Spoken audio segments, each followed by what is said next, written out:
Hello and welcome to the Wisden Cricket Weekly Podcast. I'm Yas Rana and today I'm joined by former England batsman Mark Butcher, the managing editor of Wisden.com, Ben Gardner and the editor-in-chief of Wisden Cricket Monthly, Phil Walker. We've got plenty lined up in today's show, another excellent round of the County Championship, the IPL suspension, some other bits and bobs from the world of international cricket, as well as Phil's fascinating conversation with Gooch. But let's start with the Championship, and I think the most exciting bit of Championship news was actually broken by Ben yesterday. The story that the Middlesex Gloucestershire game this will be shown in its entirety on Sky Sports Cricket in the UK in the absence of the IPL. Ben, do you want to explain what's happening and for our non-UK listeners and viewers why that's exciting for English fans? Obviously it's not hugely out of the ordinary for the County Championship to be shown on Sky. It does happen every so often that they remember that there's a domestic Red Bull competition that's pretty good to watch sometimes. This has happened fortuitously because of the IPL being cancelled. I guess it's the one benefit of that. And it's also, I think, just a massive tick in the box for Middlesex and the quality of their live stream. They've put quite a lot of investment into it. They've got, I think, 3 manned cameras, and they're going to add a 4th manned camera for this stream. They're also, I think, one of the few counties, possibly the only county this season, to have like a bespoke commentary team. So have to have a sort of TV style commentary on top of their footage rather than taking the radio thing, which makes it a much better watch. And they've also just got a crack team of commentators so far. So Adam Collins and Izzy Westbury are both recent winners of the Chris Markin Jenkins Domestic Broadcaster of the Year award, and Matt Floyd is obviously, people will recognise him from his work on Sky. So it's been a really high quality production, and I think the biggest, it's Sky just taking their feed. They're not coming down with their set of cameramen and that sort of thing. They're just taking them to, they're going to add some commentators. So I think Atherton, Ward, Key and Hussain will all be there, the big 4. And yeah, it should just be a great watch. And it will still be available on Middlesex's YouTube as well. So no one's losing out, just be a bit more oxygen for the game. And I think hopefully this might encourage other counties that if they put the same investment in, they might get the same sort of publicity and feedback in return, I guess. So, yeah, it'll be interesting to what happens the next month as well after this round of games. Do they use other county streams, or that would be interesting to see. We've got a question from one of our listeners. Anik asked, would you be happy if a streaming service like Amazon Prime got rights to the County Championship, or keep it free on YouTube as it is now? I think it's optimistic that Amazon Prime get their wallet out for the County Championship, but you never know. Phil, Butch, any thoughts? Do you quite like it how it is? I think you love it. We have to take the wins when they come, first of all. We've got to remember that not too long ago, streaming county cricket, watching county cricket digitally was a pipe dream. And the game was sort of, ruggedly stuck in the past, really. And what we're seeing now, slowly but surely, is the game being opened up now to new audiences. And they are being reminded, as Ben sardonically points out, that there is actually quite a bit of value to a good red ball game of cricket. And look, we've discussed it for a few times now on the show, because it really is changing the whole complexion of the English game. And that's not an exaggeration. We are learning more about players on a day-by-day basis. We are getting to know their good bits and their less good bits more intimately than we've ever really known before. And it's democratising the game in a way that just simply hasn't happened before. And it's huge. Now, Middlesex's stream is more advanced than others, and it's taken a punt with Adam and Izzy and so on, and they are quality broadcasters. And it also helps that it's North London as well. And let's be honest, some of the Sky commentators, it's not a big ask. They could be having a wonderful service at Chesley Street, but I wouldn't imagine that Sky would be trawling out too many commentators for that one. But look, it's a sign of progress, and these signs are coming thick and fast at the moment. It's great for the game. Can I just, on the Amazon Prime point, it's possibly unrealistic that Amazon Prime will come in. I would love to see serious discussions made by the 18 counties between themselves for launching their own platform where they sort of combine all their streams and perhaps even put a bit of money behind someone to sort of front the whole thing. I suggest something around that when there was a very exciting last round of the T20 Blast last year, and it was quite hard to follow but hugely exciting. And if there had been someone sort of like pointing you in, here's where this exciting thing is happening, here's where this exciting thing is happening, and possibly even cutting between the games, that would be great. And I can see that kind of thing happening for the county. I don't think the counties own the rights to their streams. I think Sky own the rights, which is why they can just step in and sort of say, we're streaming this one. So that would be possibly for the next right cycle. But at some point, I can see that being possibly a little money spinner for the counties, and definitely something which helps to bring the game to like a wider audience.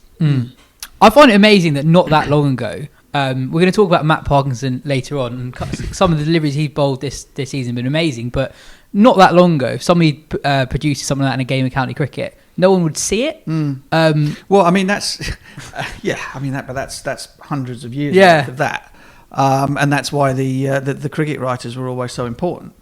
We know what's kind of been happening there in terms of the sort of accessibility that or at least the coverage that the newspapers are willing to give the county game. So as that has diminished, the stream is now stepping up. And people I'm sure would prefer to be able to see the thing live rather than read the beautiful words of somebody like Phil writing about them. No, actually, that can't be true. Come on. But so that's one thing is sort of replacing the other. This stream of this game going on Sky is replacing the IPL. Had the IPL not been cancelled, this would not be happening.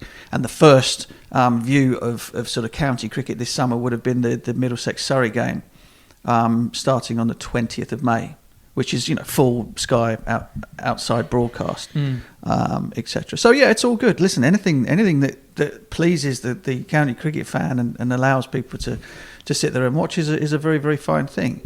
And the county players is actually interesting because you kind of you always felt a little bit like you were, whatever you did, good or bad, was kind of hidden away.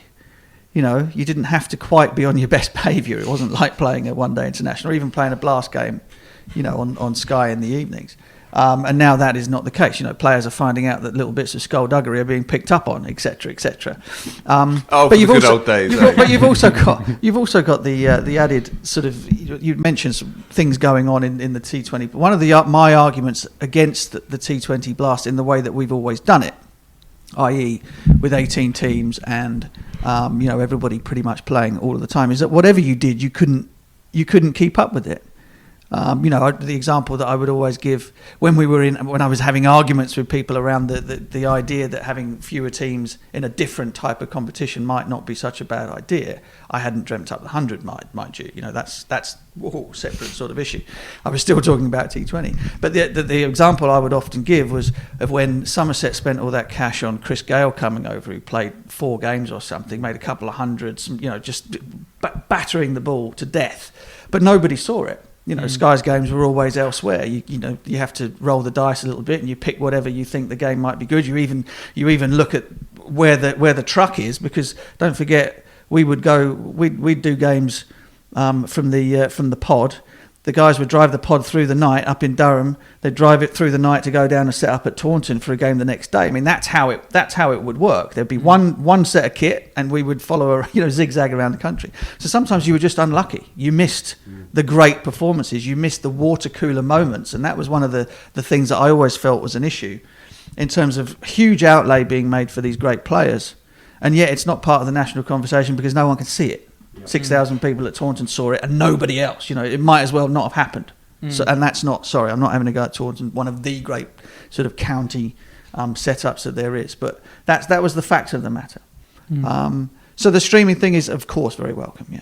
I'm itching to talk about Matt Parkinson, but it just makes this a huge game for some of those Gloucestershire players who have done a lot to advance their cases in recent years. So, I mean, specifically James Bracey and Chris Dent, and to a slightly lesser extent Ryan Higgins. I mean, obviously people would have been able to watch on the live stream, but the fact that you'll have Atherton and Hussain commentating on them, if Chris Dent goes out and sort of blocks out and really blunts Tim Merton, Toby Rowland-Jones to get to a gritty half century, and they're talking about him and saying I can see how he's doing this on in a test match ground against a test class attack.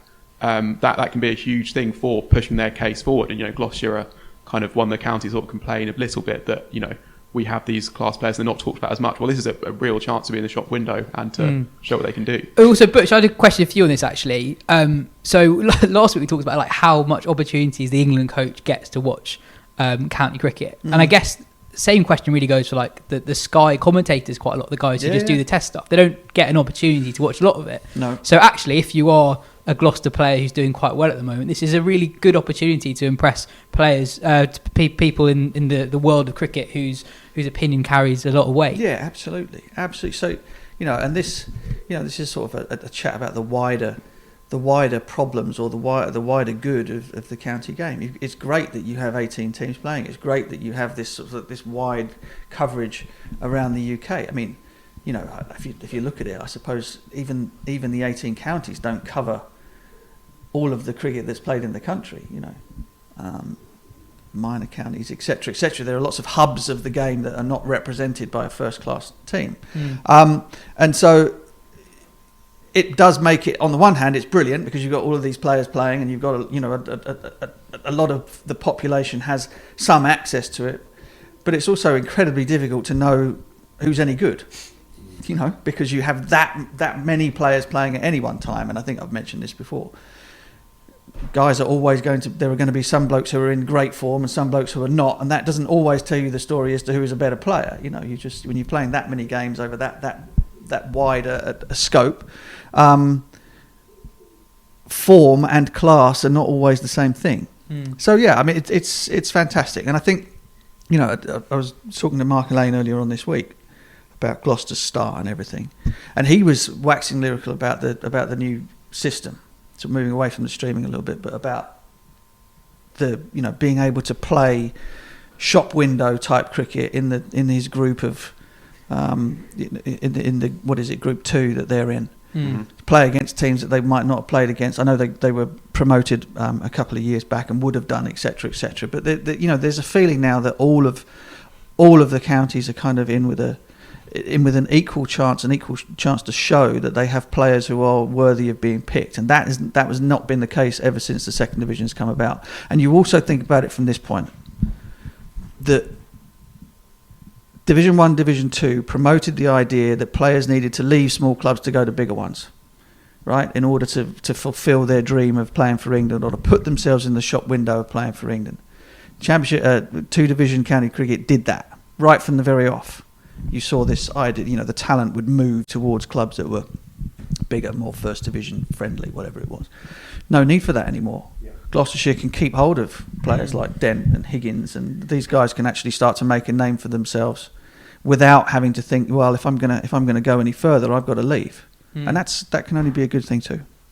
You going to say something? Yeah, just to add to that point, really, it's interesting that there is a division between certain counties who are used to Division 1 cricket, and they are a bit more ambivalent, and that's probably a polite way of putting it, about the new system. And I spoke to Anthony McGrath over the weekend, who's coach at Essex, and he said, look, from our point of view, we earned the right to get into Division 1 a few years ago, and we've done well in Division 1, and his belief and the club's belief is, well, the best should play the best. And that is very much consistent with the nature of competitive sport and the survival of the fittest, and so on and so on. And I guess you can understand from a pragmatic perspective why the clubs who are in tune to Division 1 cricket and kind of take it almost as a birthright these days would feel like that. But from our point of view, we're not in the game for winning and losing. We're not in the game for pots. We're in the game to try and celebrate the beauty and the breadth of English cricket. And so from our point of view as journalists, I think there is a lot more openness to the system than certain counties. And there is a dividing line between, those who are up there and those who have become used to Division 2. I think clubs that have got used to Division 2 think this is great. This levels up, to use that awful new phrase. The competitive structure, and then there are others who are a little bit sniffier about it. But look, from my perspective, as I've said on this show a few times, I think it's great. It's quite interesting that's what McGrath says, because a lot of Division 2 clubs use Essex as the example for why the standard's actually quite there's not much of a difference in the standards. Essex got promoted, upward mobility exactly, of the club, promoted 1 year, winning it the next year. Exactly. So that is quite interesting. But I mean, that's an interesting. That's a kind of that's the sort of thing that you might that fans of smaller, in inverted commas, clubs might sort of hurl at a team like Surrey being sniffy about the idea that you have a God-given right to be in one division and to hang the rest. Interesting. Nice one, Mags. Not even sure that was on the record. To the cricket itself, the game of the round was Yorkshire's 1-run win against Northants at Headingley. It's a remarkable game of cricket. I was watching it on the screen that you're using, Butch, with the IPL on the TV on Sunday. And yeah, Northants were chasing 220 in the fourth innings, and at one point were 146 for 7 before just very slowly nudging their way to the target at about 2 and over.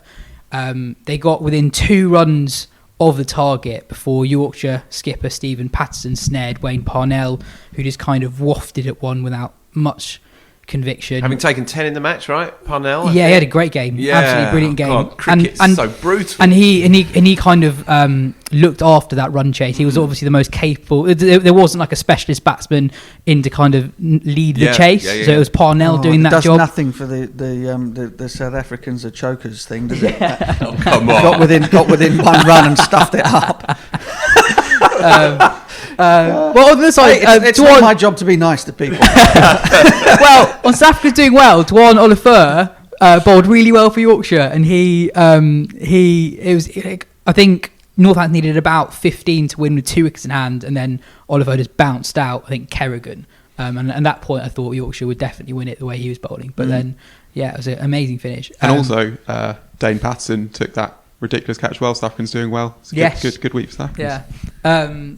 We tried to speak to Patterson, actually the Yorkshire captain who took that last wicket, about that game for the podcast, but regrettably Yorkshire informed us that they are not letting any of their players speak to Wisden.com or other media outlets outside of game obligations until the investigation into allegations of racism at the club, first made by Azim Rafiq in an interview with Taha Hashim on Wisden.com, is in progress. Moving on, Butch, your moment of the week is not finally winning a game of first-class cricket, which it's been, 3 years almost? June 2018. That's a very long time. Against the mighty Essex, the mighty entitled to Division 1 cricket Essex. I find it very hard to believe that. Extraordinary that it should have taken so long. That, a coach like Peter Moores, who is is always kind of lauded for the way that he's able to resurrect players' careers and has a great record. You'd be hard put to find any player that has spent any time with Peter Moores who has anything but sort of glowing things to say about him. And yet, in the county championship where the bread and butter is made, they have been absolutely woeful.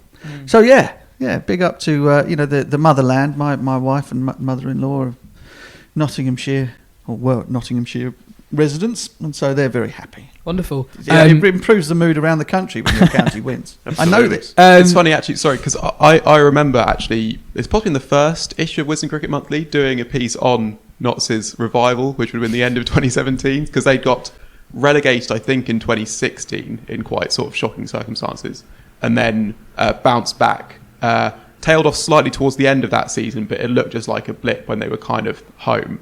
I think they needed a big partnership involving Billy Root to sort of get them over the line, sort of secure a draw that they kind of had no right to in the last round. And so then it was sort of like Notts are back, when the big clubs in English cricket are back where they belong to be. And yes, since then have barely won a game. I remember we interviewed Ben Duckett and Joe Clark over 2 years ago now, and when they both got signed ahead of the 2019 season, it's like, right, they mean business. And they've signed the whole England Lions team. Yeah, exactly. Exactly. It's not quite happened. There's another 100 there for Ben Slater, who's on a really good run at the moment, and there was a second innings 94 for Haseeb Hameed.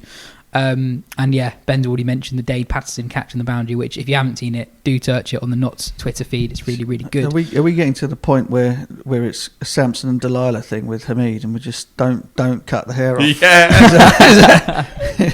It's all going to come tumbling down if he has a snip. It was quite funny. There was a question on last week's show about whether Chris Silverwood's first job as selector would be to kind of decide between Lyth and Hameed, and then both are out to provide like 11:02 for Ducks on day one. That's the game. Yeah. Gloucester chased over 350 on the final day against Leicestershire. Ian Cobain scored a fourth innings 100 there. It's just his fourth first-class game since 2017. Obviously very good in white ball cricket, but hasn't played much red ball cricket. Well, I got a little insider on that as well, for having spoken to Mark Elaine. He says he's quite sort of confused. When you see him batting in white ball cricket, there is no confusion whatsoever. He goes out there and absolutely slams it. been around for a long time. Obviously, has great international experience as well. But Boo Boo was saying that he's, just doesn't. His brain can't cope with the different demands or the different sort of pace or the different sort of thought processes around making runs in long form cricket. And he said that the fact that there was a run chase on there, time was limited, was very, very, very liberating for him. I watched the end of that stream, and that was exactly it. It became a white ball run chase, and he was just like clearing his front leg, like, wow, this guy is a brilliant strike with the ball, but it wasn't a red ball innings by the end of it. But they did at the start. Gloucestershire were 52 for 3 in that run chase, so I guess they were kind of playing for the draw at the start, and then him and Tom Lace built a really good partnership, and then they were in with a sniff, and then they took it from there. He's one of the Butler last summer in that run chase with Pakistan.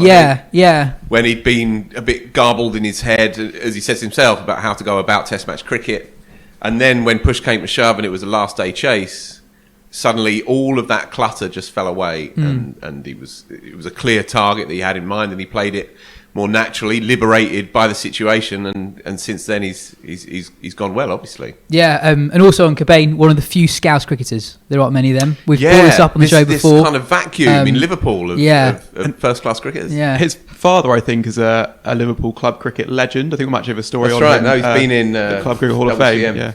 Yeah. Amazing. Surrey got their first win of the season. They beat Group 2 pace setters Hampshire by an innings and 289 runs. Jordan Clark took career best figures of 621 on the opening day, where it looked like it was quite difficult to bat. It was quite a green pitch. There was a very short boundary on one side of the ground. Surrey then scored millions. There was a double ton for Hashim Amla and 100 for Ollie Pope, who now averages over 100 at the Oval in first class cricket, before Kemal Roach took 8 for 40 to wrap up the game, which is handy. And I think if Roach hits kind of the levels we know he can reach, I think that's a huge game changer for Surrey for the rest of this bit of the season. Yeah, funny game that, because we kind of got here, saw the pitch and was like, oh, that looks a bit green. And then Hampshire, the form team in the competition, really rolled out for 92, and everyone's sort of wondering what's Mohammed Abbas going to do on this. They could they could make Surrey follow on somehow here. And then I think Rory Burns hit him for 3 fours in his first over, and then that was almost a deficit gone. Yeah. Exactly. Just on Burns, I've seen him a bit, obviously, at the Oval, and he's been scrabbling a bit, I think, but he looked really good. I thought he made 80. Did you see much of it, Mark? Yeah, he looked a bit stiller. I thought at the crease, the balance was there. He was taking it through mid wicket comfortably. He wasn't falling over. The feet were going a bit better than they had been, and he looked like a Test match opener again. So it's good signs for a club that's been on its uppers really since the start of the season. Yeah, I'd echo that, because against Middlesex last week, obviously the story was not Rory Burns making 80 when Surrey sort of heroically squandered a position on day 3, but he did look very good on the second day, I think, making 80 odd. So yeah, he does look like he's back in some sort of form. And that's kind of like what Rory Burns did for quite a long time actually at Surrey. He scored gets in. He wasn't actually, the one criticism you had of Burns for quite a long period of time was getting those huge scores, getting himself in and getting out in the 70s, 80s. Elsewhere, Glamorgan beat Kent in a low scoring game at Cardiff. We've got a question directed more for you, Butch, I guess. Guy Fraser asks, I remember some batsmen with long careers, but with Stevens, Murtagh and Hogan all pushing 40 and taking, or passing 40 in some cases, and taking wickets, are there more bowlers lasting longer these days because maybe of sports science, or was it always like this? Any crafty old bowlers Butch remembers facing past 40? Just on that game, Hogan, who turns 40 next month, he took a fifer, and so did Darren Stevens, who's 45. I can't think of any, Caddick was 40 odd when he was still bowling, taking the new ball. Was he? Yeah, Caddick, I think, retired at 40. Bickers wasn't 40. Was he not? No. Okay. I'd add just on these three. I mean, Murtagh is just a freak, but he is definitely someone who knows. I don't know if it's sports science, but he knows how to manage himself. Like sometimes he'll run up off like 3 steps and bowl it because he's kind of just trying to keep himself a bit fitter. Pace-wise, no difference. Yeah, exactly. Yeah. Stevens and Hogan, though, are kind of special cases. I mean, Stevens didn't really bowl for Leicestershire much at all and took his first class 5 when he was 34. So he's almost like now he's bowled the amount that a 35. When he was at Leicester, he played as a batter. He hardly bowled at all. And Michael Hogan also, I think, so he played club or grade cricket, I guess they call it in Australia, for a long time, and then broke into first class cricket in England about the age of 28 or 29. So again, he's not got that like a great, club cricket. You can bowl hard, bowl fast, but you're not bowling that 4-day sort of stretches that you would be in first class cricket. I reckon that in the sort of the golden era of cricket, there would have been a hell of a lot more of them. Spin bowlers, etc., going on into their 40s. But no, I think this is slightly freakish. Probably inevitable though as well. With the game becoming more professionalised as well, that players will have little pockets where they can rest, and obviously the whole physiological side of the game is more advanced than it would have been maybe in the past. You're seeing it with Anderson at the top level. Getting paid a few more quid also helps. Yeah, totally. No, for sure. I mean, it's it's a little bit cynical, but you kind of the wages now that non-international players, high value county players are on is a seriously good wage. So you kind of, back in the old days, you might think to yourself, well, I could get another job and earn the equivalent and kind of, not go through the pain and the torpor of it. Even when you played. Yeah. I mean, the money didn't start to get good for county players, for county only players until maybe 2003, 4. The salaries were pretty poor, really, up until that point. So you look at it that way. The incentive to stay fit, the incentive to keep going, is much greater than it was in the past. So. Maybe we'll see more of them. Yeah, the kind of erosion of motivation is a familiar story through all the years that I've been talking to cricketers about their internal stories, and that come the end days, what is it? Sometimes it's broken backs, sometimes it's loss of form. A lot of the time, it's I just can't go anymore. I just can't keep going anymore. The thought of seeing the cones out in the morning and pre-season is just like I'm not putting myself through that anymore again. I still enjoy I enjoy certain bits of it, but there's certain bits I could seriously do without, and that's it. The curtain comes down. Is there something possibly in the new sort of structure of a county season where when you have the T20 Blast played in a block, then someone like Mercer wouldn't be playing a huge amount of T20 cricket, I think, and even if he's only bowling 4 overs every couple of days for a 3-week stretch, which gives you just that little bit of a break. So if something is building up and sort of like a stress issue, you get that kind of like that rest without even kind of realising it as well, possibly. I mean, it's very much a theory, but... No, it's a fair point. Elsewhere, a very impressive Durham side beat Warwickshire by an innings. It was good to see Mark Wood back and taking wickets. Ben Rain took 5 for 9 in the first innings, but what caught my eye was Bryden Cast on the wickets again. He started the season really well. He's played for the Lions. He was on that Australia tour at the start of 2020, and he looks quite quick. He is. I saw him live at Chelmsford second week of the season.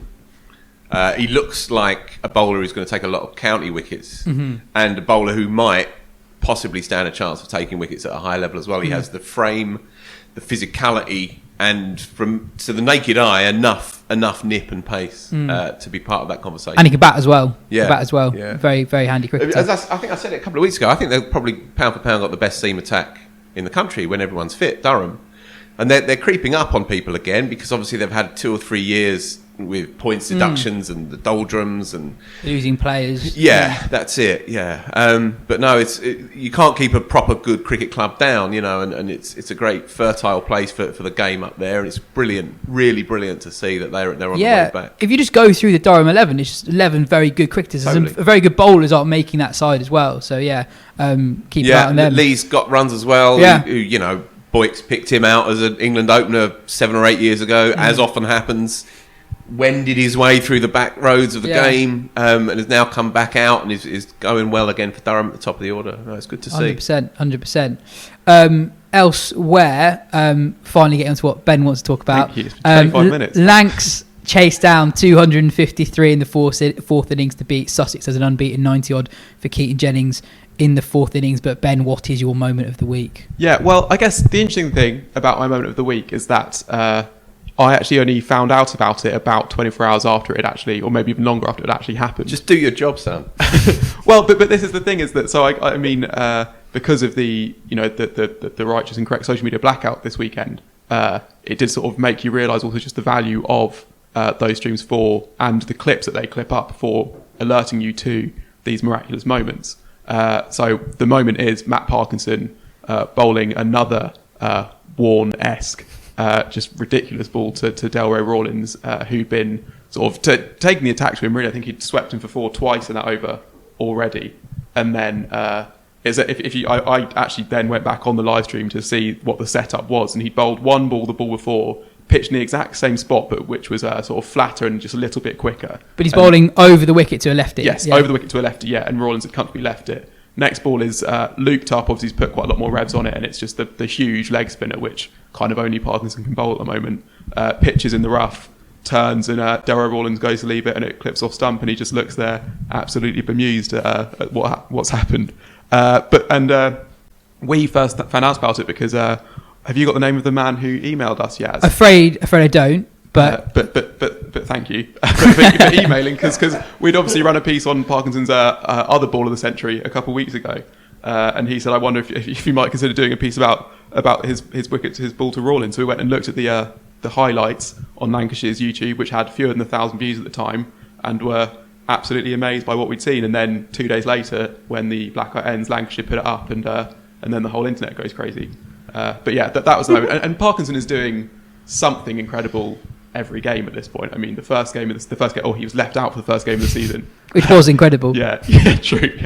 Yeah. Second game, obviously bowls the Rossington ball. Third game takes 7 for 126 in 52 overs, and then now has done this to Delroy Rawlins, and I think he's got 20 wickets at 18 this season. Yeah. So the only 3 bowlers have taken more wickets at a better average, and they're all seamers. And they've all also played a game more than him as well. Yeah. So he's having an amazing start to the season, and it kind of feels like, I personally, if England are thinking about picking Ollie Robinson with an eye to the Ashes for a test this summer, I would be very tempted to do the same with Parkinson. I think there's a real possibility that he could be a threat on those Australian pitches, and you, if possible, don't want him to be making his debut in that sort of circumstance.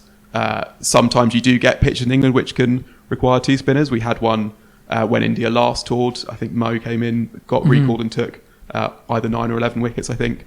And so if that's the case, I think I would like to see Parkinson, especially because if you're picking 2 spinners, you can afford for one to be that breakthrough bowler in England, the guy who you throw the ball to when nothing's really happening and you can see what happens. And even if there isn't a pitch, I think that a bit of rest and rotation for Leach, just see how Parkinson goes, I think could be a real viable thing that you can consider. There's a lot made of how much he spins the ball. We've talked about that before. There's a lot made about how slowly he bowls the ball. But what I think is quite interesting is how much drift he gets and how late that drift is.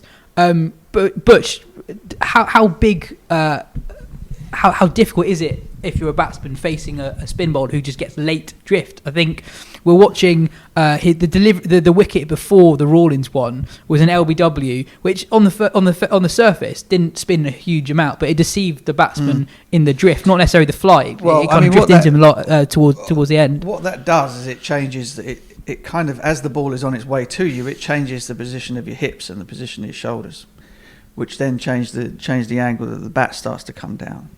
So yeah, that's one of the things that made Warne so difficult to face, was that the trajectory of the ball was changing as it was coming towards you, or at least the line of the ball.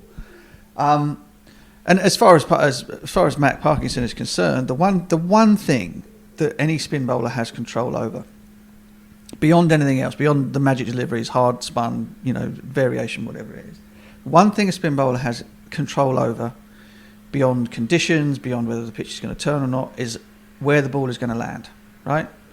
And if a spin bowler can have command over when the ball comes out of his hand, he knows where it's landing, and he has 2 or 3 different ways to get it to land in the same spot, then he's in the game. And what has happened with what is happening with Matt Parkinson is that he has started to become very accurate. He's started to have control over where he is landing the ball. Once you've let go of the damn thing as a spin bowler, there is nothing more you can do. So you need to be in control of what happens when that thing comes out of your hand. Now, he has the ability to push them through a little bit flatter. He's never going to bowl the ball quickly as a leg spinner, and why should you? Warne very rarely bowled it quickly. But he now has the ability to change the speed and the flight on the delivery and have it land in the same spot. And if you can do that, you're in the game on any surface, and that's what we're seeing with him at the moment. I think some of the kind of the way Parkinson is perceived, and the criticism he got when he played very briefly for England was how differently he looks to a lot of other leg spinners at the moment. So if you compare him to Rashid, for example, Rashid's got a massive googly, and you see that loads, and as a casual fan you can kind of go, oh, that's amazing, and you kind of lazily say Parkinson's not got that, can he survive? Oh, he bowls slightly slower, can he survive in international cricket? But actually he's quite an old school leg spinner. Yeah, and that doesn't necessarily stand him in good stead when it comes to perceptions built by coaches and commentators, because people look at the game now through the prism of one-day cricket, and spinners who bowl darts are often quite effective in one-day cricket. What's interesting about Parkinson, and this goes back to Butch's point about accuracy, Parkinson's white ball record is outrageously good in both the forms. So what he's done, he has developed that innate accuracy, and he's deepened that over the years when he's not been allowed to play red ball cricket. So he's cut his teeth in white ball cricket, and now he's using all of those skills and that repetitive element of it, where you know where you're putting it. You can do it blindfolded because he's played a lot of white ball cricket. He's now bringing all of that stuff into the red ball game, and now you're starting to see the value of a bowler who is who is in control of his length and his line. Now, Parkinson's a fascinating character, right? And we talk about him on this show all the time. He's one of our favourites. Him, Dan Lawrence, our red flags. Simon Jones. We bring him up a lot. Yeah, Ian Headingley. But we make no apologies for that, because he is almost unique in the story of English cricket as it stands currently. Now, when he first came into the England team, he bowls too slow. Moeen Ali got the same thing, incidentally, when he first came into the side. Different bowlers, though, requiring different skill sets. Parkinson has had to stand his ground on this. Now, I'm not saying that he's become pig-headed, and he recognises that there are times on certain tracks and against certain players to try and fizz it through a wee bit quicker. But he's had to stand his ground on that. And he said to us and he said to others, if I sacrifice the things that make me good to bowl 3 or 4 mile an hour quicker to fit that bracket, to conform to that notion, then I'm not prepared to do it, because I don't want to learn. I don't want to lose what I've got. We talk about drift. The slower you bowl, but you do still have revs on it, the more drift you're going to get. Warne was proof of that. So fair play to him. Who knows where he's going to go? And talk about England is great and fun, but who knows? And we don't need to dwell too much on that just yet. But what he's done up to now in his career as a 23-year-old kid bowling leggers up in the northwest, been an outstanding story so far. And it shows also that the boy's got a bit of gumption about him as well. That he's not going to be pushed around. And you need that as a spinner. You need...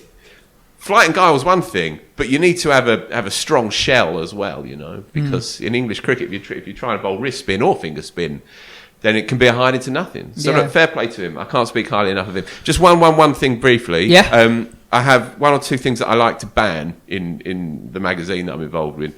The word Orwellian, the word Shakespearean, and I'm now going to extend it to the word Warne-esque. Right, Ben? Don't take it personally.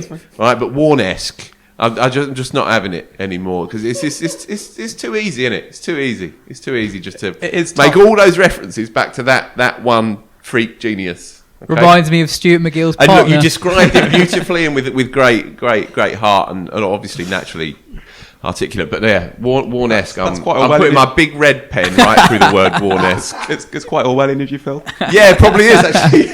Very good. All right, you win. Excellent. We've actually got a bit of audio from the man himself. Parkinson spoke to Ben a couple of weeks ago now. Ben had to rush out of the podcast whilst recording to speak to Parkinson. There's a very nice interview that's written up on Wisden.com if you want to read that. But here is Parkinson on bowling those Warne-esque deliveries and his excellent start to the season. First thing I thought was best to ask is if you could tell me the story of that ball as if you're telling it to like your grandkids in 50 years' time. I'm going to try and say this better than I said on interview, which was sack it. I'm just going to try and rip it. Yeah, it was quite frustrating actually. Obviously, I know Simon Kerrigan very well, and he was batting better than I've ever seen him bat. So I was getting more and more frustrated. Rossington had been playing really well as well. They'd both been sweeping from that outside leg stump. So I just thought try and bowl it as fast as I could, really. If he'd have played it like he had been playing it, how he'd been sweeping, then I think he'd have been all right. But when he stayed back, I thought, oh, I'm in with a sniff here. And it must have literally just clipped the rough, because there wasn't actually that much spin to the right-handers throughout the course of the game. But it must have literally just clipped the rough, and obviously to see it spin and hit off was fantastic. And then I came off at tee and my phone was absolutely blown up. It was all over Twitter and Instagram and stuff. So no, it was cool. Yeah. Were you said you were nervous. Were you more nervous than you usually be at the start of a game because you hadn't played in a while and stuff? No, not really. I just sort of backed all the practice that I'd been doing. It was obviously having been away with England all winter and bowled 3 million overs in the nets. You sort of know where you're at, really, and there wasn't too big a transfer over from like the indoor school, for example, to the grass. For me, it was just literally crack on as usual. So I thought I bowled quite well in India and Sri Lanka, and then to come here, it was just mainly getting used to the Duke's ball again. Once I got used to that, then I was sweet. And the weather was nice. It was pretty warm, and yeah, as I said, it was nice in the nets for the past sort of 4 months. So I just took the confidence from there, really. Yeah, you mentioned the England stuff a few times. How did you find the trip as a whole? Was it basically just like a long spin camp, or what was it like? Yeah, it's a good way of putting it, actually. I've never thought of it like that. Yeah, it was a long trip. I like to think that I've improved as a bowler. I hope that people maybe saw that last week, or they will see it this season. Nice to get, as you said, a decent chunk of overs. I didn't have anywhere else to be. I got a lot of questions saying, could you not have come home and etc. But for me, the best place to be was with England, and I did the longest shift out there, which was nice as well. But yeah, as you said, just a long spin camp, surrounded by the best players, some of the best players in the world, the best players in the country. So there wasn't too many better places that I could have been to prepare me for the season. Obviously disappointing not to play at the end in the white ball, but any England side's tough to break into, especially that white ball side. So yeah, there was obviously tough times on the trip as well. Being in a bubble for that long is quite tough, but I tried to stay positive, and as I said, there wasn't anywhere else I could have been. I'd either been in the indoor school at Old Trafford or bowling to Joe Root in India. I think it's a pretty easy decision. What were your discussions with the Lancashire coaches and stuff like around them? Because as you say, it's often been the case that you've been left out of teams, but when you've been bowling all winter and it's at the start of the season, you must have been raring to go. Yeah, I was. There's some pretty honest conversations there. Tough pill to swallow, really. I think it was a sort of, they weren't really sure how the pitch was going to play, and they probably hadn't seen enough of me either. Obviously been away the whole winter. I hadn't been around. The coach hadn't seen me, and I think we only had 2 practice sessions in between me landing back and playing. So yeah, obviously gutted at the time. When you take the emotion out, you can sort of see the thinking behind it. But yeah, just nice to sort of prove a point this week and then perform well. Yeah. Do you think of yourself as a bowler that needs sort of a little bit from the pitch, or do you think that you can kind of do it whenever and also do a few types of roles as well? I like to think that I can. I've probably not proven that I can yet, or I'll probably say I've not had the opportunity to prove that I can fulfil multiple roles, which is probably the main talking point for me with Lancashire at the minute, is trying to play as much cricket as I can to expose myself to sort of different situations, different pitches. So far in my career, I've tended to play mostly at home or on drier pitches. So that's probably the next stage of my development, is to try and sort of play when it is flat or green and do a job. But you can only play when you're selected, and you can only play the pitch in front of you. So for all my liking, they can make spinning pitches. Yeah, and do you think did it get sort of closer kind of over the winter? Because I don't actually know who you were bowling to in the nets as such. Were you bowling to the test squad, or were you kind of in your own thing separate away? No, so we train with the test squad as normal, like the 3 days out, and then we just like train as you would if you didn't play. So we bowled to a variety of players really. Bowled a lot to James Bracey, and then rest of the squad really during the week. So we'd have sort of 3 days on, then we'd have the first 2 days of the test off. We'd be at the hotel, and then we'd be in doing 12 man for the 3 other days. Or well, I think one game lasted 2 days, so we weren't in at all that week. But yeah, it was good fun, real challenge. They're a great set of batters. So I think you can take a lot of confidence from that when you bowl and you gradually see improvements. You start thinking, oh, I'm looking more threatening, or he's not playing a certain shot against me now. And then when you come and play for Lancashire, you think, oh, because I've put all these hours of work in against the very best, I think it sets you up nicely. Yeah, that was the other thing I was going to ask, is what specifically were you working on out there? Was it anything technical, or was it just getting loads of overs in, or what was it? We varied really. So I've been working on a couple of little minor technical things, been working on my googly, bit more like trying to bit more direct, or have it in me to bowl a little bit quicker without losing any of the skills that I've got. But you sort of varied because of where we were and the way the series were going, with things off the field as well, COVID and etc. You actually never felt that far away from playing. You thought, I'm only one injury away potentially from playing, so you couldn't sort of veer too far away from your actual basics that you knew you could go out and deliver. So you had to find like a fine balance between, right, today I'm going to prepare as if I'm going to play the next test, or today I'm going to prepare as if I'm not playing until April. And that got easier as we got on. Obviously, when Mo got COVID, it was all a bit up in the air. And as the series wore on, you sort of got the realisation that you weren't going to get called up unless there was a freak injury. And that's when you could revert back to working on some things that weren't quite as strong. You've got a pretty formidable record, really. Like your first class bowling average, under 25 now. Like white ball numbers are all pretty good, or really good. So what I was really more is how you kind of feel about, like, especially when you made your debut in New Zealand and you had a few people kind of saying, like, looks really good, looks like he's got natural talent, but he's going to need to bowl quicker if he's going to make it. And if that's kind of just frustrating to hear, like almost like dismissed basically by some people, and how you kind of react to that, I guess. Yeah, it was very frustrating. I probably learnt a good lesson actually in South Africa, because I remember in New Zealand I bowled, obviously they said it was like the slowest. That was quite embarrassing actually. The slowest ball in CricViz database, which is a real kick in the teeth. But no one really mentioned it in a negative light in New Zealand because I did well, whereas didn't go as well in South Africa. And that's all of a sudden everyone was saying, need to bowl quicker, etc., etc. And I probably thought too much about that in South Africa. And then again at the start of last summer when I came back from injury.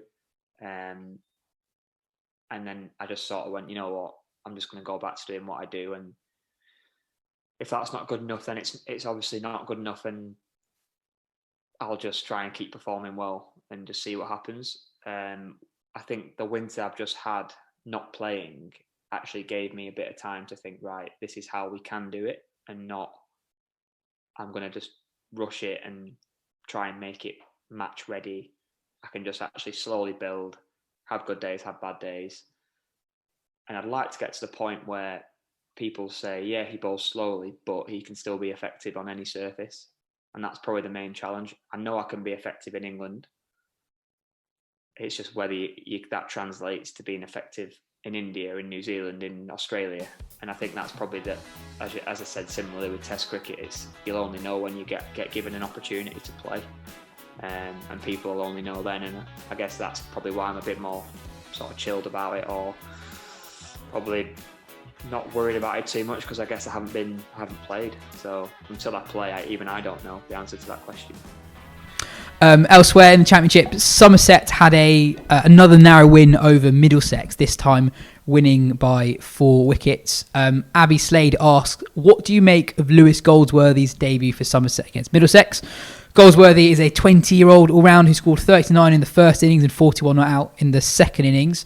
I watched a bit of that game, thought he batted very nicely. He was at the Under-19 World Cup last year that I watched a lot of.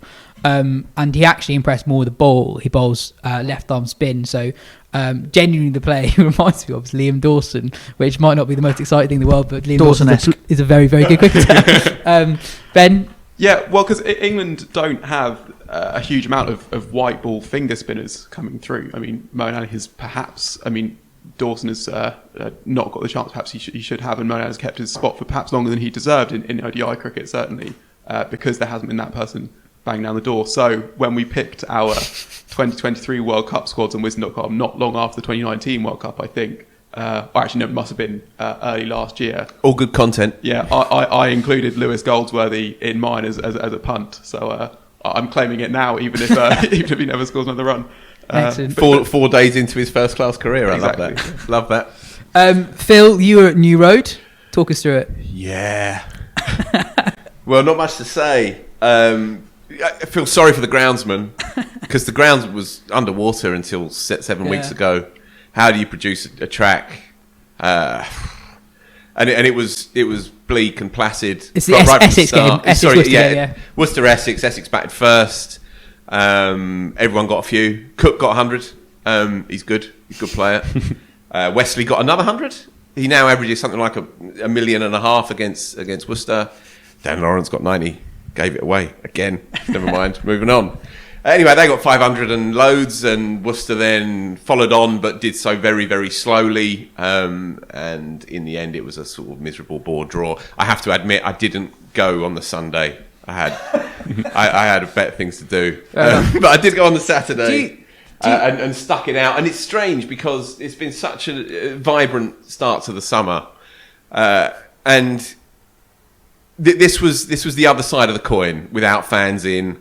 And at the start of the summer, when pitches are a bit dead, and it was very cold and all of that, and this was kind of the other side of it. In a way, it was reassuring to see a bit of a dead game and people just sort of desperately trying to create something from nothing. Do you think there's any part of Dan Lawrence's mind when he's trudging off when he gives it away on 90 that he thinks, Lawrence Claxton.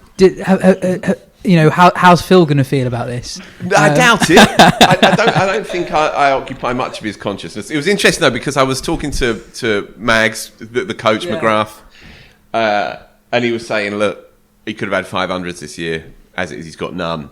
And I say, is this indicative of anything? He said, nah, I don't think so. He said, he'll be kicking himself on a couple of occasions, but I look at how he's playing. I look at how dominant he is when he's out there. And he said that the big ones will come. We shall see. But anyway, that was me. That was my weekend. Wonderful. Yeah, as I say, reassuringly rubbish. Excellent. We've got a question that's loosely based around the county championship. Looking ahead to the start of the Test summer, Will Yates asks: the vast majority of players making serious runs in the championship at the moment are either capped or overseas, or not really been in the reckoning at all. And the England batting unit has looked fairly settled, rotations notwithstanding, over the past 12 to 18 months. Who is England's next top 6 Test debutant, and when/what would it take for them to get a nod? Who wants to go first with that? I think looks most likely to be James Bracey. I mean, he's the one that they obviously already really liked him and what they've seen. We talked about him quite a lot on the pod already, but already rated him because they called him up for that training camp on not much evidence, and then he made runs in that warm-up game, which made people take notice, and then he's been with them all winter. They'll have seen what he's about, and now he's finally getting the returns that justifies that faith. If I had to look ahead to the start of the season from now, I mean, Zach Crawley hasn't got a run this season. He's got 160 odd, and that's about it. And he didn't have a great winter. Zach Crawley will be batting at number 3 in the first Test match. No, I'm sure he will. But I think, you have written him off before in this podcast. Sure, but we have also seen young cricketers come in and do very, very well, and then struggle after that. I mean, we've seen it with Haseeb Mahmeed, who looked to not just have at that point to have the technique, he also looked to have the temperament, and then. Zach Crawley will be batting at number 3 for England. Sure. But I'll get flashbacks to last summer here. Oh, that was fun. And his first class average is dangerously close to that 30 mark. Yeah, this is if this is what prods him into getting 267 next week again, then it'll be. I'm going to call him. Ben's written you off again, Zach. No, I mean, I think that Zach Crawley will have a very long and very good Test career, and I think that could also include being left out early on when he's not in his best form, because he is a player who's going to come in and out of form until... One more time.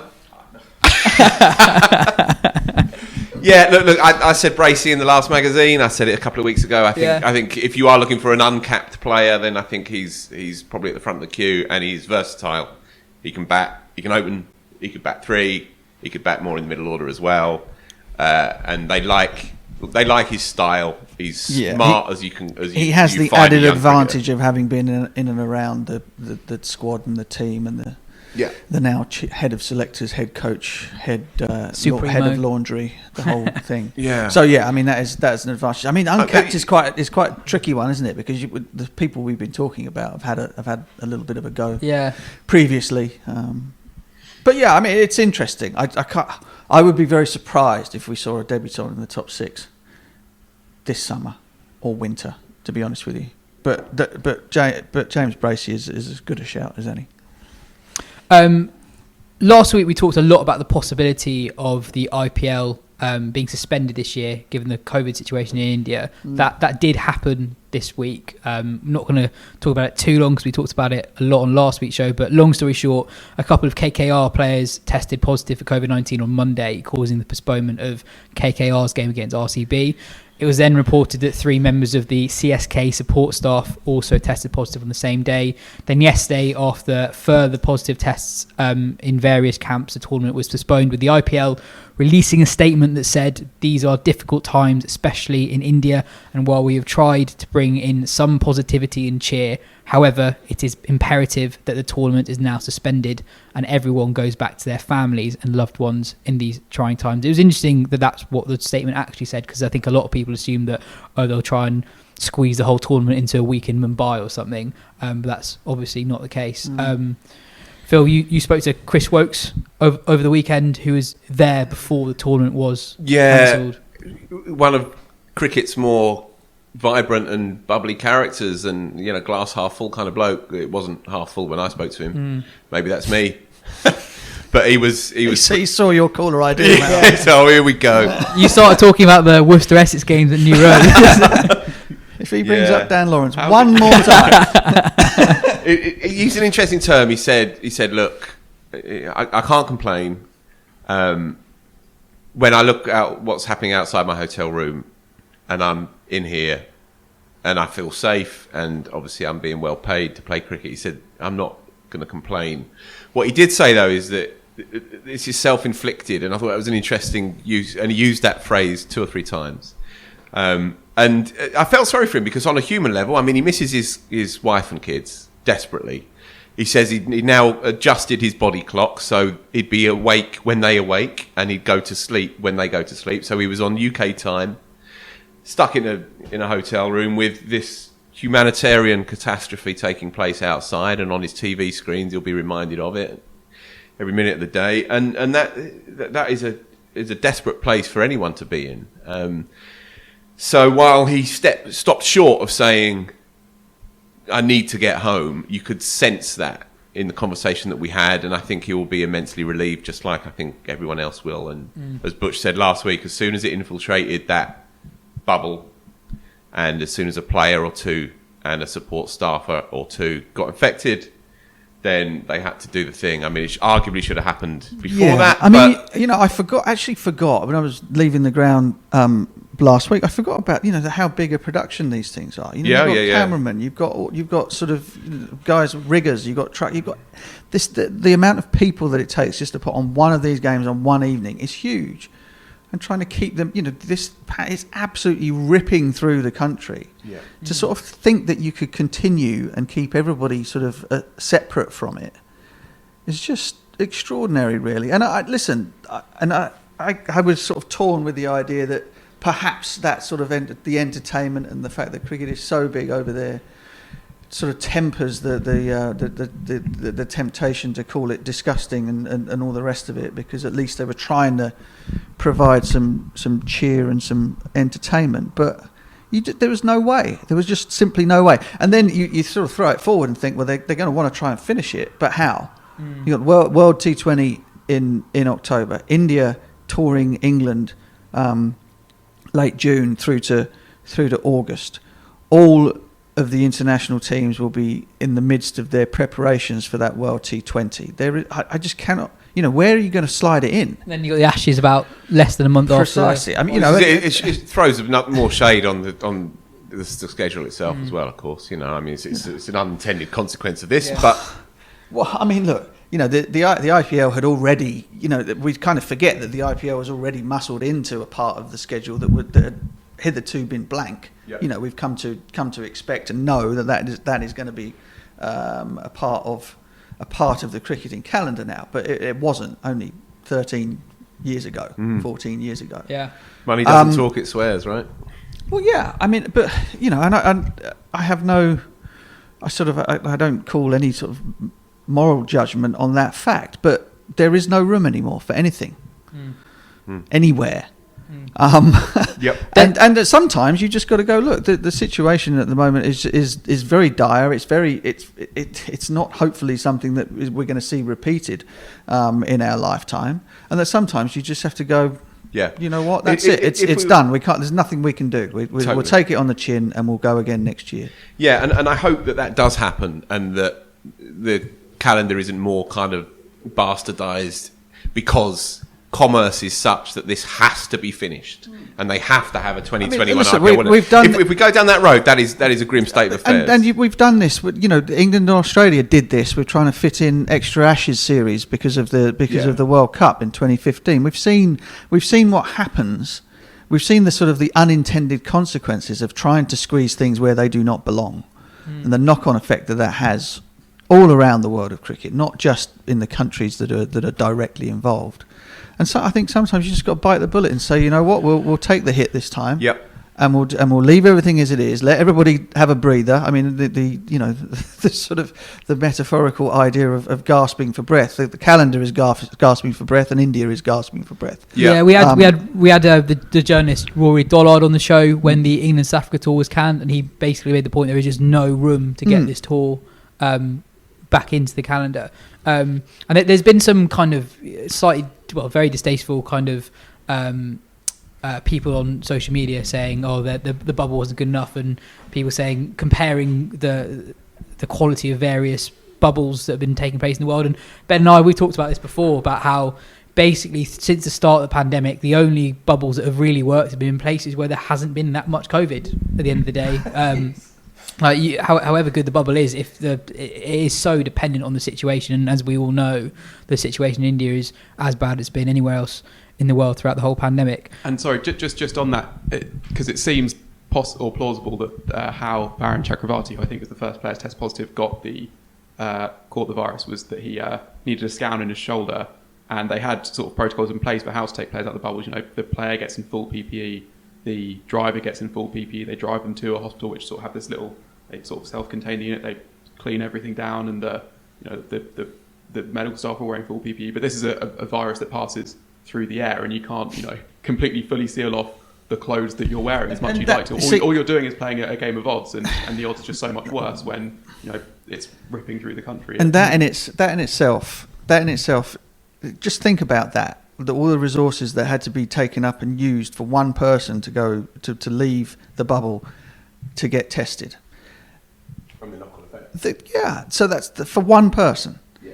And you think about the humanitarian struggle that's going on with people that have no access to anything whatsoever, and yet all of that resource is taken up for one guy in the tournament itself. It's the only decision that could have been taken. And some might say that it's a week too late. I think there's no point spreading blame around. It's happened. It's the right thing, and you just pray that they get things under control there, regardless of the IPL. Yep. Before it was canned, there's one amazing innings from Joss Buttler that I think a lot of English fans have enjoyed. He's not been in great form recently. You remember the week, right? It was. He was 34 or 32, I think. And he looked he made batting look really difficult in the first half of that innings. Then 9 overs later, he walks off the field with the 8th highest score in IPL history, having hit 90 odd off 30 in the last 9 overs He now of has innings. as many T20 hundreds as Alistair Cook Yes. and Cheteshwar Pujara. So. Yes, as he mentioned in the post-match interview as well, which was nice. We've had some Test cricket as well this week. Sri Lanka beat Bangladesh in the second and final Test of that series. And the hundreds for Karunaratne and Thirumalne, who's on an amazing run of form. After Is he up averaging over 25 now? He is. Yeah, Is he? He is. It's about 28, and that's after averaging 60 for 5 or 6 tests. Yeah. There are Good on him. I 11. think he's a really good player. It's staggering that his record was so bad. Yeah, in the over England such tour, a long series of space of time. on the England tour of Sri Lanka, I was thinking, like, I can kind of see why they've given him this many opportunities, because when you look at his record, like, you know, he's played 35 tests and average 23, give up, but you can see why, and it is actually paying off. And they're not spoilt for choice at the moment. Yeah, that's true. That's another part. Although this was a pretty good win for them, and I guess the other big positive was there are 11 wickets on debut for 22-year-old left-arm spinner Praveen Jayawickrama, which Lasith and Baldinia did very well against England, so their spin stocks looks very good once more. And in Zimbabwe, Pakistan beat Zimbabwe by an innings. There was 100 for Fawad Alam and lots of wickets for Hassan Ali, who is making a real resurgence recently, having had a couple of difficult years in international cricket. Fawad Alam has taken a record off Ravi Bopara, Phil. Yeah, which you told me about last week. So 300s, no 50s. That's Bopara, and Alam is 400s, no 50s. No. So there you go. That's the way to do it. Isn't it? Go big or go home. Phil, what's your moment of the week? Yeah, well, it's got to be a conversation with Graham Gooch, professor of run making. And we had a chat 2 mornings ago, or maybe yesterday morning. I think it was yesterday. It was yesterday morning. 8 o'clock in the morning, he was already up and about, striding across the Devon moors. He's there with his family on a walking holiday. And it was meant to be a quick chat. It meant to simply just be a few recollections of the 91 Leeds innings, the famous 154 against the West Indies, when he carried his bat. Instead, it became more of a seminar on the art and science of making runs, not scoring runs, making runs. Very now, important to make that distinction. Yeah. And it was full of all the beautiful Goochisms that we've come to know and love. And it is a strange experience. And I don't know him well at all. Obviously, Mark will know him much better. But I've watched him since I was a child, first of all, in the flesh at Chelmsford. And then I've bumped into him once or twice. He has a very clear memory of those occasions, which is not a reflection of me, but just a reflection of, I know, oddly enough. That's really I think it's a reflection strange. of the way that his mind works. I mean, he's so immersed in the game. He'd already had a phone call with Paul Grayson that morning, because he was running Yorkshire 2s, playing at Billericay against Essex. And this was only 8 o'clock in the morning on a Tuesday morning. Anyway, the point is that he is so forever immersed in the game, and that comes through. And yet you have this conversation with this fella, and you have to check yourself sometimes, because he scored more professional runs than any other human being who's ever walked the earth. You know, you can have Jackie Hobbs, you can have Graham Hick, You can have Sachin. you can have whoever you like. Gooch has scored the most professional runs in history, in human history. And so when he starts talking about it, you do have to pinch yourself a little bit. And then you hear the kind of the whistling wind come across, buffeting on the phone call, and you can just picture him, you know, like Jude the Obscure on the Devon moors, and it's just a strange, slightly surreal experience. But he automatically starts talking about batting and the science of batting, and he makes this clear distinction between scoring runs and making runs. He said scoring runs. He actually said you can score runs. I mean, I didn't tell him I'm not a bad player. He said, even you can score runs. He said, it's your day, the sun's out, you get a bit of luck, it's a flat pitch, you score 100. But making runs, there's a distinction there, there's a difference. Making runs is when none of those things are in your favour, but you do it anyway. And it's an interesting kind of key distinction in how he sees the mysteries of making runs. He also spoke about a few experiences of his own. And we spoke about 91 in particular, but we also spoke about 81 as well, when he made 100 at Barbados, in the shadow of Kenny Barrington's desperate heart attack overnight. And Gooch made 100 then, and he became quite choked up actually in recalling that moment 40 years on, and yet still a very raw experience for him. And he was saying it wasn't that he had an added incentive, because he never needed an incentive to go out and bat. But he said the trauma of that moment gave him an edge. And I thought that was an interesting term, again, that he used. And I kind of got a little glimpse of the emotional side of this kind of Mount Rushmore figure in the game, you know. He spoke about 91 and he spoke about playing and missing. He said there's an art and a skill to playing and missing. He says if you've got good technique, if you hold the line, if your balance is right, and if you're not going too early at the ball, then you will play the line and you won't follow it. And he says it's a hard mental skill, but if you have good technique, then you can play and miss and put it away. You can put it to one side. He says players with chinks in their technique, that they're likely to go looking for that ball that jags away. And of course, there were 100 balls that jagged away at Headingley, overcast, in 91. He also spoke about, and this was fascinating to me, he spoke about playing the hook shot, and he played a lot of hook shots in that particular innings. He said there was no way I was going to play a drive, because it was going everywhere under, leaden skies, blah, blah, blah. He said, but if they bowled it short, I would play the hook shot, but only at certain points in the innings. And he said that he would always know if Malcolm Marsh was running into bowl, or if Kirtley's running into bowl. Well, Kirtley never bowled you, bounce through a long on, but he would know before the ball is let go if he's going to play the hook shot or not. And he said any batsman who turns around and says, well, I saw it pitch and then I saw it climb and then I decided to play the shot. He quote, you've got to be an effing good player to play like that. So when Gooch says it, you kind of go, oh, right, interesting. And what his point was that it would always be a decision, a pragmatic decision based on pitch, pace, new ball or old ball, whether there's a man out or whether there's an offside field, whether it's a shot to nothing or not, and so on and so on. And it's just a little glimpse again into how you play at that level, at that real level. And I hadn't heard too many people talk about that particular element, that hook shot, because again, there's a lazy cliche that I've probably fallen into, that it's a compulsive shot, it's an impetuous shot, you see it, you hit it. Well, in his mind, and obviously I'm coming to you now, in his mind, that notion is completely alien to him, and he also doesn't buy it when players say that they do play it like that. Interesting. What do you think about that? Well, I mean, I think because Gooch, because of how great he was, the rules kind of don't apply elsewhere. That's what made him so great. He was able to sort of break everything down into these small compartments. I mean, the thing that really interested me about what you just said, it's not about playing the hook shot or not. Because for me, I was always thinking, I'm not going to play it. And then I would play it and surprise myself. Right. So, that's completely goes against. But then, my record, 34, average 34, whatever, 800s versus his is, there's the comparison in itself.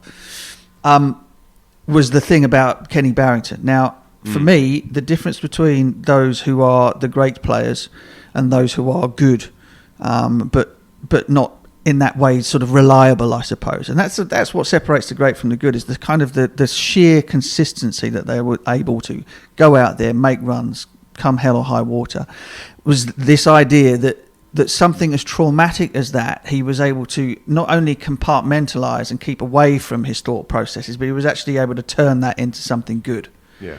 That staggers me. Yeah, totally. And there you have it. There you have the sort of, that's the difference. I found it incredibly difficult in my career as a professional player to be able to leave, if stuff was bad, off the field, away from the game of cricket, to be able to leave that behind to a sufficient degree to be able to then give enough of myself to the job that I was doing as a player. I found that unbelievably hard. But somebody like Alex Stewart was very, very good at being able to put aside personal issues and go out there and play the game as though nothing was going on. And Gooch obviously was an absolute master. In fact, he not only ignored it, he used it to his advantage. That's staggering to me. Cricket being the length of time that it takes to make a test match 100, the length of time that it takes to play a test match, means that life that is going on in and around the game of cricket is not a diversion. It's kind of, you're in it. Yeah. All of it is happening at the same time. And so being able somehow to put enough of it away that it doesn't affect what you're doing in the job, and then being able to go back to it, and then being able to go back to the job, is an incredible skill. And those that have scored a gazillion runs, somebody like Sachin, imagine his mental capacity for compartmentalisation. It must be incredible. And that's the stunning bit of your revelations about Chatwood. That's what really, really separates them, I think. And the eternal mysteries of it all, unravelled just that little bit more on the back of a half-hour conversation, and then he hung up, and then he'd be speaking to someone else 5 minutes later, and it's that kind of immersion in the game as well that I find very interesting and kind of beautiful as well in its own way. Do you know something about, because Gooch was batting coach for England, he was kind of stand-in head coach for a little while in 1999 as well, and I always found him quite frustrating to talk to about batting, because he was very good at telling you the what, but not very good at telling you the why or the how. Mm-hmm. And I'm not criticising. I think he's a terrific bloke and obviously an incredible player. But he would say stuff like, well, hit it back where it's come from, or hit it to mid-off and mid-on. I'm like, well, I bloody well know that. I know where I'm supposed to be hitting it, but I can't get it there. Every time I aim it through mid-on, it goes through square leg. How, why, Yeah. And so that was, perhaps. I know Cookie has done an enormous amount of work with Graham and swears by his coaching methods, but for me, I was left frustrated. I was like, well, why are you telling? I know that. Yeah. I know this stuff. Yeah. But I can't do it. I can't put it into practice at the moment. Why am I not able to do so? Just another tiny bit, just to get on the psychology of it. It reminded me of a quote that Nasser once gave about Gooch, and Nasser was in the midst of one of his NASA moments, and it was all getting too much for him. And he turned to Gooch, almost frustrated, and he said, why don't you get effing nervous? What's the matter with you? And Gooch just turned to him and said, as he's just putting his bat down and, re-stickering his pads on the Velcro and everything very just so, he says, it's just a game of cricket, Nasser. It's just a game of cricket. Which, again, is interesting because it's, on the one hand, a game of cricket, but on the other hand, it's everything. It's life. It's what Gooch is. I was going to say, I think one of the amazing things about that is just the level of detail and the passion he has on batting so long after he finished his career. I think a lot of people probably would leave that to one side to a degree. And also, we were talking earlier about, given that he's on the Mount Rushmore of English cricket batting, etc. Might do that in the magazine. Yeah, nice. It's a good little feature. Given he's on that, I think kind of like the way he almost carries himself, almost in the way he lived his life post his playing career, kind of. In Indian cricket, Sachin is on another level you don't really see him that often. But with Gooch, you see him in a tracksuit at Chelmsford when they're playing in Div 2, for example, which almost clouds your judgment of kind of what he achieved as a player. Well, again, I used to see him in Marks and Sparks on the high street in Chelmsford all the time with his missus, and he was always in the Whittingdale 1993 shell suit of the India tour, and I remember that because I kind of quite fancied that when I was 12-year-old. And he'd just sort of be gooching around in Marks and Sparks. And I'm thinking, hold on, you've scored more runs than anyone else in history, and there you are, plodding through Marks and Sparks.